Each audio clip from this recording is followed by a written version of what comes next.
Okay, I love Pokemon, but I've been playing Hoenn a bit recently, and it has a lot of really silly single-stage Pokemon. Like, for example, Volbeat, Illumise, and Nosepass. But I believe in these losers, so I built a team with them, leveled up to half the Nuzlocke level cap, and walked into the league to fight Sidney. He leads Mightyena as I lead Nosepass, who hits with a Thunder Wave after surviving with Steady. After they fall, next up is Illumise, who thanks to the Dex nerf can get the hidden ability Prankster to spam Protect and Substitute until Mightyena uses Swagger. I have two Illumise so I can do this for quite a while, and can stall Mightyena out of attacking moves if absolutely necessary. After a few turns I can encore them into Swagger and then switch to Volbeat, who cures the Swagger confusion with a Lumberry and then sets up a substitute. I then hit with another encore which Mightyena can't even stop with the priority Sucker Punch, thanks to being slower in Volbeat's own Prankster. After that I set up two Tail Glow and one more encore, and then Baton pass to Alakazam, who can Mega Evolve and fire off a Dazzling Gleam to destroy Mightyena. Next up is Sharpedo, Absol, Shiftry, and Cacturne, who will get slaughtered by Dazzling Gleam. Next up is Pheobe, who leads Dustox as I lead Umbreon, who is available in ORAS for some reason.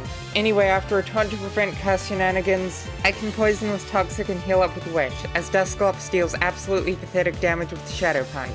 They could crit every attack and I would still be safe. After a bit of healing with full restores and a few more taunts and toxic turns, Dusclops is about to fall. But I need to do something a little sneaky here. I need to switch to Nosepass, who dies to a Shadow Punch due to me not healing them to full HP. This affects the switching AI, as when you have a Pokemon out, the AI will send out the best Pokemon versus your Pokemon, but when you don't, it'll send out Pokemon in listed team order. This means that instead of Sableye, Phoebe sends out Banette, who knows both Will-O-Wisp and Spite. After a bit of waiting with Protect and Substitute, I can encore them into Will-O-Wisp, switch to Volbeat, who again holds a Lumberry, set up a Substitute and two Tail Glows, and then pass to Mega Alakazam to click Shadow Ball. Next up is Sableye, who requires a Dazzling Gleam instead, but her other Banette and Dusclops fall to Shadow Ball and I can move on. Next up is Glacia, who is annoying but not a problem. I can paralyze her Glalie with Nosepass and then encore her into either Light Screen or Hail. Both are a pain, but she picks Light Screen, so I switch to Volbeat, set up my Tail Glows and Substitute, wait out the Light Screen, and then Baton pass to Alakazam to kill with Psychic. Next up is a pair of Frostlass who fall to a Shadow Ball each.